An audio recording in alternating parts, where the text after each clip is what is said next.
माझा एकच प्रश्न आहे, ही जी नदी आहे, ह्या नदीत शासनाने आम्हाला ठरवून द्यावा इकडून किती फूट आणि तिकडून किती फूट. आमच्या रिपुऱ्या मोजल्यात आणि काय म्हणते शासन आज घोळे साहेब की याचे पंचनामे करू नका, त्याचे पंचनामे करू नका. काय विषय? आमच्या नदी विहिरीत आमच्या नदी पुऱ्या बुजवल्यात. मग यांचं अंतर किती आहे आणि आमचं अंतर किती हे तर आम्हाला दाखवून द्यावं ना. बर, एका विहिरीसाठी खर्च किती येतो? 5 लाख रुपये येतो. आणि आता या विहिरींची जेव्हा आपण पाहणी केली, माहिती घेतली, तेव्हा विहीर आहे की नाही असा प्रश्न पडावा अशी दृश्य आहेत. कारण नामो निशान सुद्धा आता त्या विहिरीचं राहिलेलं नाहीये, पूर्णपणे ती बुजली गेलेली आहे. आता नवीन विहीर, जर तुम्हाला ती योजनेतून विहीर मिळाली असेल तर पुन्हा विहीर मिळायला हवी का? मागणी काय?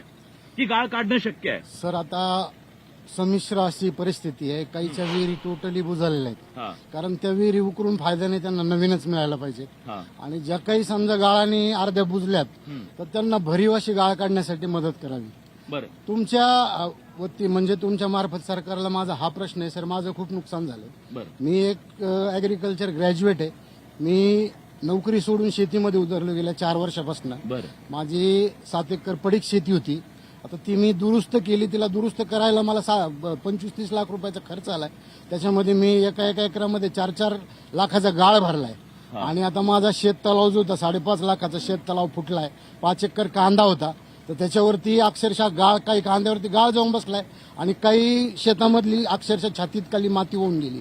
आता नेमकं सरकार पंचनामे करून माझ्या नुकसानीचा व्याख्या कशी करणार आहे आणि मला कोणत्या स्वरूपात मदत करणार आहे?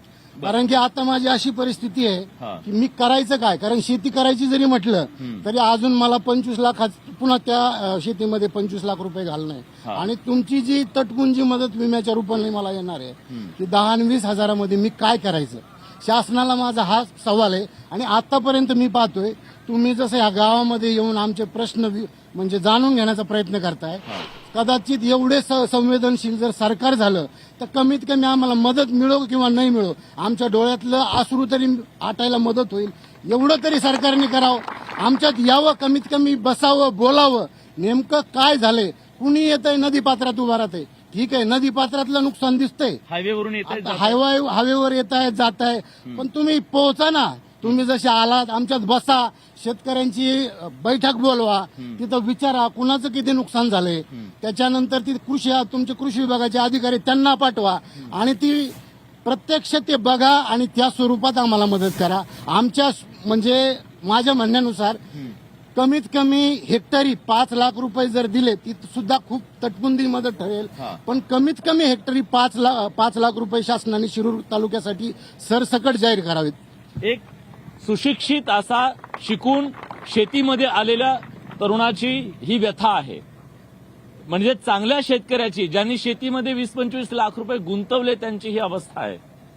पण ज्यांची मुळच अजून रुजलेली सुद्धा नाहीये, त्या माणसांची काय व्यथा आहे ती सुद्धा जाणून घेऊया.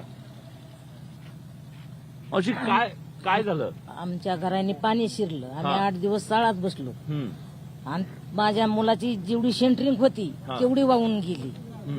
त्याची काहीतरी आम्हाला मदत सरकारकडून पाहिजे. आम्ही मजुरी करून खाणारे माणसं आहेत, आम्हाला काय शेती नाही ना पोते नाही. शेती नसलेल्या मजुरांची सुद्धा ही अवस्था आहे. कारण आपण शेतकऱ्यांबद्दल ती बोलतोय, पण ज्यांची शेतीच नाही ती माणसं तर मुळासकट उखडून पडलेली आहेत. त्यांच्या प्रश्न आहेत, त्यांचे छोटे छोटे प्रश्न असतील, पण त्यांच्यासाठी ते आभाळा एवढे प्रश्न आहेत.